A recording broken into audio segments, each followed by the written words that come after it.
राधे राधे मित्रों, मैं हूं पंडित मार्कंडेय दुबे और आप देख रहे हैं एस्ट्रो टिप्स यूट्यूब चैनल। आज अपने इस चैनल के माध्यम से पूर्व जन्म में आपका संतान, आपके माता पिता या पत्नी अथवा दादाजी क्या वही थे, पूर्व जन्मों के संबंध को जन्म कुंडली में स्थित ग्रहों के आधार पर कैसे समझे कि यह व्यक्ति पिछले जन्म में मेरा अमुक संबंधी था। इस एपिसोड को लेकर उपस्थित हुआ हूं।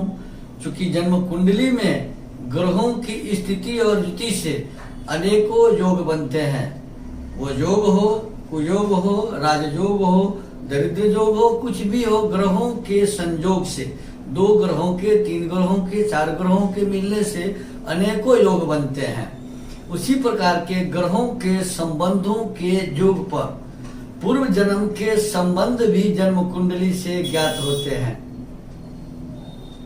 अब किन ग्रहों के साथ किन ग्रहों का संबंध हो, किस ग्रह के साथ कौन सा ग्रह है, तो कौन सा पूर्व जन्म का संबंध मालूम होगा, यह इस एपिसोड में बताया जाएगा। अब पूर्व जन्म में कौन भाई था? 2 भाई है तो एक के कुंडली से एक की कुंडली पकड़ आ जाएगी।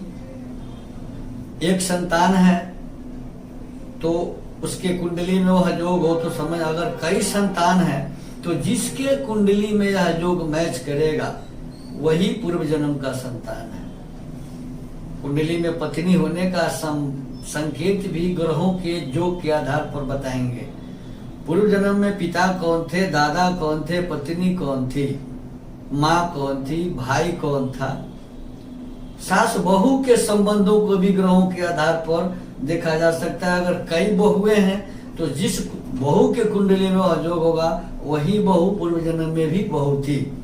तो इस एपिसोड को शुरू करने के पहले आप सबों से मेरा छोटा सा निवेदन है कि यदि आप पहली बार इस चैनल को देख रहे हैं अथवा अब तक आपने इस चैनल को सब्सक्राइब नहीं किया है तो सब्सक्राइब जरूर करें, नोटिफिकेशन बेल दबाएं, वीडियो लाइक करें और अपने मित्रों को भी शेयर करें।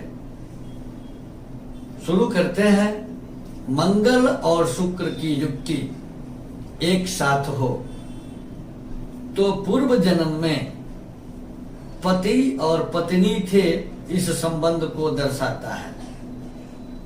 यह संबंध लग्न में हो या सप्तम भाव में हो, अर्थात मंगल और शुक्र या तो लग्न में हो या सप्तम भाव में हो, तो यह पता चलता है कि जिससे शादी हुई है वो पत्नी पिछले जन्म में वही पत्नी थी और इस जन्म में भी पत्नी के रूप में प्राप्त हुई है।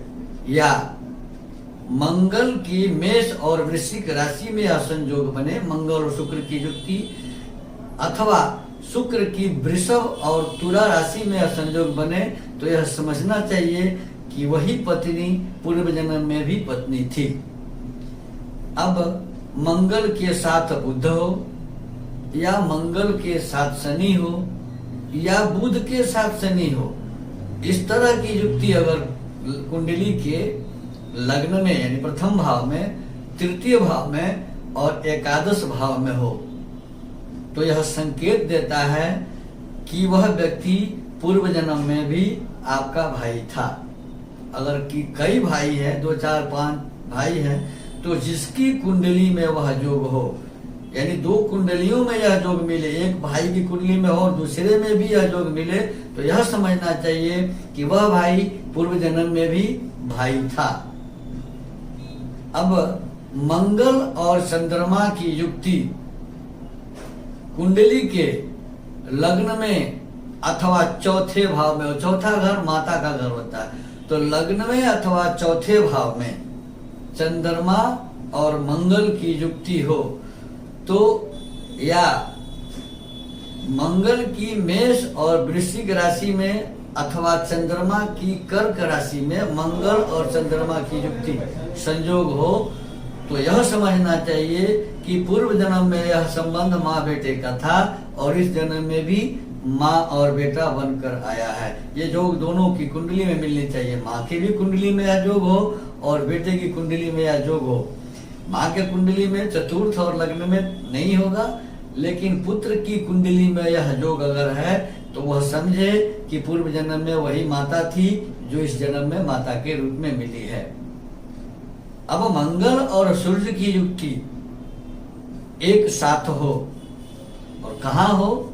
कुंडली के लग्न यानी प्रथम भाव में, पंचम भाव में और नवम भाव में हो। लग्न, पंचम और नवम भाव में मंगल और सूर्य युक्ति बनाते हो, एक साथ हो, या सूर्य की सिंह राशि अथवा मंगल की मेष या वृश्चिक राशि में मंगल और सूर्य की युक्ति एक साथ बने, तो यह संकेत है कि पूर्व जन्म में ये पिता और पुत्र थे, यानी पुत्र और पिता या पिता और पुत्र का संबंध बनता है। अगर कई भाई हैं यानी पुत्र कई हैं, तो जिस पुत्र की कुंडली में यह योग हो उसका वही पिता है जो पूर्व जन्म में था।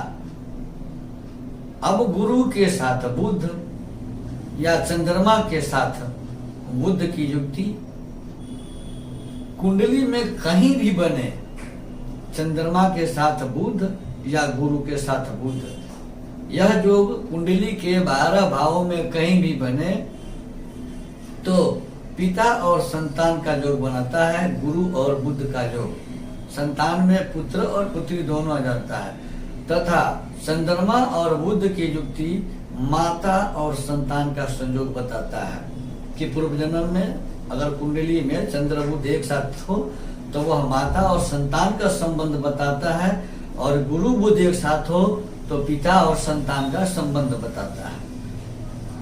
कुंडली में गुरु और राहु एक साथ होने से प्रायः चंडाल योग कहा गया है, लेकिन इनकी युक्ति पंचम भाव में या नवम भाव में हो। ये कुंडली के 5वें और 9वें भाव में राहु और गुरु एक साथ हो तो यह संबंध दादा और पोते का संबंध दर्शाता है। गुरु और राहु का संबंध दादा और पोते का संबंध बताता है। चंद्रमा और शुक्र एक साथ अगर कुंडली में है, कर्क राशि में है या वृषभ अथवा तुला राशि में, कुंडली में 3 राशियों में इनका संयोग बने, शुक्र और चंद्रमा का, चंद्रमा की कर्क राशि में अथवा शुक्र की वृषभ अथवा तुला राशि में यह संबंध बने, तो यह संबंध पूर्व जन्म के सास और बहू का संबंध दर्शाता है। वही सास और बहू इस जन्म में भी मिली हैं। तो मित्रों, इस तरह के ग्रहों के योग से पूर्व जन्म के संबंधों का पता लगाया जा सकता है।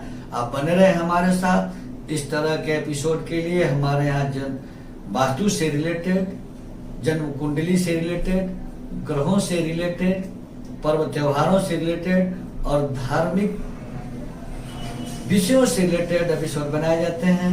हमारे यहाँ वास्तु विजिट किया जाता है, कुंडली बनाई जाती है, वाराणसी के पंडितों के द्वारा हवन पूजा पाठ आदि करवाए जाते हैं। हमारे यहाँ सभी प्रकार के रत्न और रुद्राक्ष सर्टिफिकेट्स के साथ उचित मूल्य पर उपलब्ध हैं। जिनकी निसज्जन को इसकी आवश्यकता हो, स्क्रॉल पर दिए गए नंबर से संपर्क कर इन सारी सुविधाओं का लाभ ले सकते हैं। धन्यवाद। राधे राधे।